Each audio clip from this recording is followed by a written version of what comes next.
gangsta.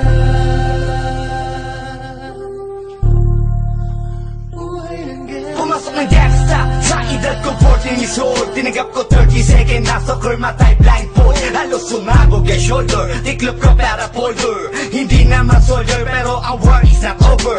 Aking burn forever, nasa magkabilang daliri. Mga tusok ng karayo, marka ng mananatili. Alam ko mali pero buhay ko dito naging makulay. Bala ang alay para sa aming mga kaaway. Ang mawalay sa amin na mahal, ako'y nakahanda na. May tiyempo ang kalaban ng edad, ihihito na. Pero teka muna, ito ba'y katotohanan? Mabigat na katanungan, ano ba pinaglalaban? Na dahil ba sagang ang buhay mo'y sa sakripisyo? Kahit alam mo nga hantong ang kulungan ng nicho. Ang peligro at bata sa buhay namin ay likas. Bawat luwang papasak, bala ang katumbas. Gusto mo ba na sumama sa mundo na magama?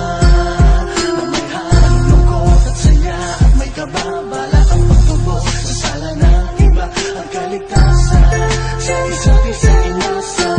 Yan ang buhay ng gangsta. Yan ang buhay ng gangsta. Buhay ng gangsta.